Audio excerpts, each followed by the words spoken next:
Hi, I am Hallie Hurst, and I will be doing my project on the Women's Rights Act and the 19th Amendment. This timeline covers the years from 1848 to 1920. This includes the famed Women's Right Convention in Seneca Falls, New York, the formation of the National American Women's Suffrage Association, and the passage of the 19th Amendment to the Constitution, giving women the right to vote. I will also be talking about the influential women of this time period and their history and background, also influential science and medical women, as I am interested to pursue a career in this.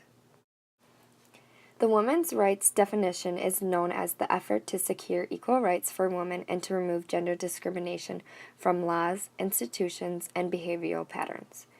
The women's rights movement began in the 19th century with the demand by some women reformers for the right to vote, known as suffrage, and for the same legal rights as men.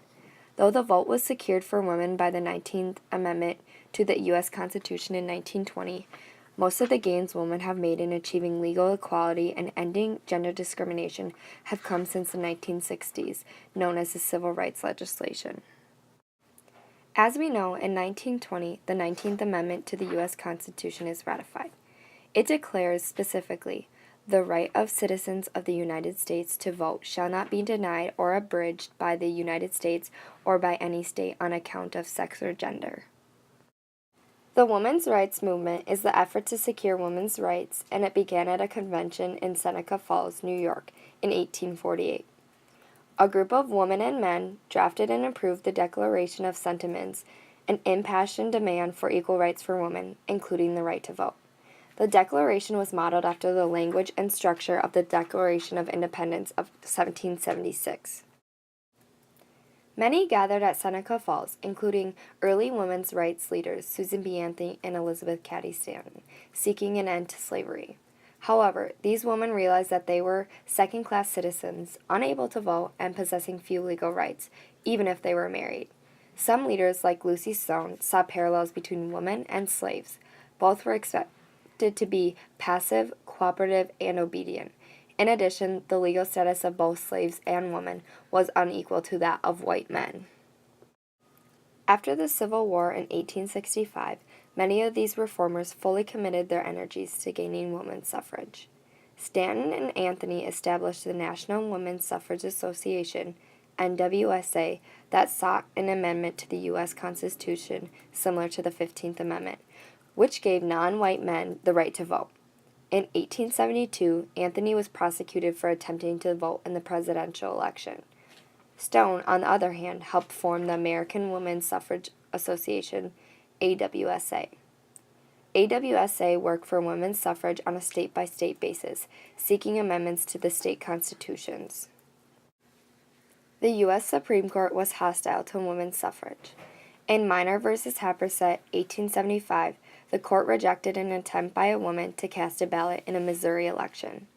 The court stated that the Constitution of the United States does not confer the right of suffrage upon anyone. In addition, the court said, women were excluded from the suffrage in nearly all of the states by the express provision of their constitutions and laws. In essence, the court relied on past exclusions to justify current exclusions, concluding that because women had never been allowed to vote, they could continue to be excluded from voting. The three main women's activists I am focusing on are Susan B. Anthony, Alice Paul, and Elizabeth Cady Stanton. Prominent 19th century suffragist and civil rights activist Elizabeth Cady Stanton, from 1850 to 902, became involved in the abolitionist movement after a progressive upbringing. She helped organize the world's first women's rights convention in 1848 and formed the National Women's Loyal League with Susan B. Anthony in 1863. 7 years later, they established the National Women's Suffrage Association. With her advocacy of liberal divorce laws and reproductive self-determination, Cady Stanton became an increasingly marginalized voice among women reformers late in life. However, her efforts helped bring about the eventual passage of the 19th Amendment, which gave all citizens the right to vote, no matter the gender. In 1847, the Stantons moved to the rural Seneca Falls, New York, and in 1848, with the help of Mott, she organized the world's first women's rights convention. Despite Mott's reluctance, she insisted on including the right to women's suffrage in its resolutions. In 1851, Cady Stanton met Susan B. Anthony, with whom she formed a lifelong partnership based on their common dedication to women's emancipation. 3 years later, she addressed the New York legislature on a women's rights bill. In 1860, most of the legal reforms she sought in women's status, with the notable exception of enfranchisement, were secured. Elizabeth Cady Stanton once said, "The moment we begin to fear the opinions of others and hesitate to tell the truth that is in us, and from the motives of policy are silent when we should speak, the divine floods of light and life no longer flow into our souls."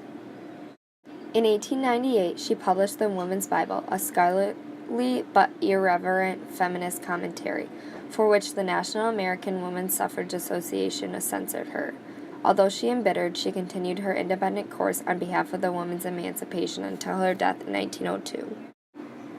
Susan B. Anthony had a lot of common grounds with Elizabeth Cady Stanton. She was introduced by Amelia Bloomer, one of the leaders of a women's rights movement in 1851, and attended her first women's rights convention in Syracuse in 1852. Anthony and Stanton believed that the Republicans reward women for their work in building support for the 13th Amendment by giving them the vote. They were bitterly disappointed when this did not happen. In 1869, the suffrage movement split, with Anthony and Stanton's National Association continuing to campaign for a constitutional amendment, and the American Women's Suffrage Association adopting a strategy of giving the vote for women on a state-by-state basis. Wyoming became the first territory to give women the vote in 1869. In the 1870s, Anthony campaigned vigorously for women's suffrage on speaking tours in the West. Anthony and 3 of her sisters and another woman were arrested in Rochester in 1872 for voting. Anthony refused to pay her streetcar fare to the police station because she was traveling under protest at the government's expense. She was arraigned with other women and the election inspectors who had allowed her to vote in the Rochester Common Council chambers.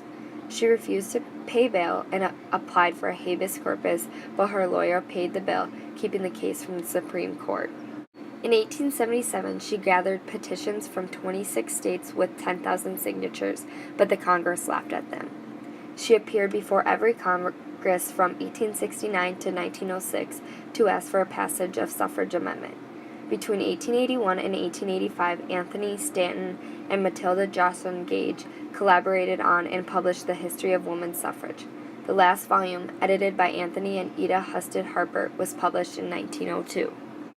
In 1887, the 2 women's suffrage organizations merged as the National American Women's Suffrage Association, with Stanton as the president and Anthony as the vice president.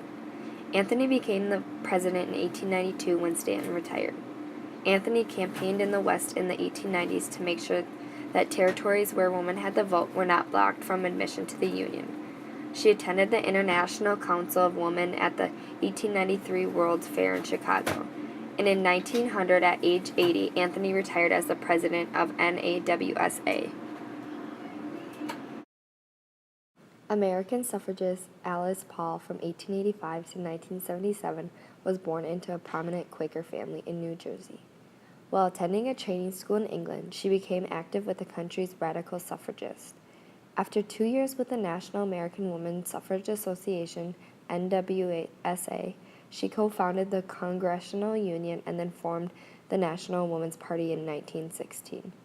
Drawing on her experience, Paul led demonstrations and was subjected to imprisonment as she sought a voting amendment, but her actions helped bring about the passage of the 19th Amendment in 1920.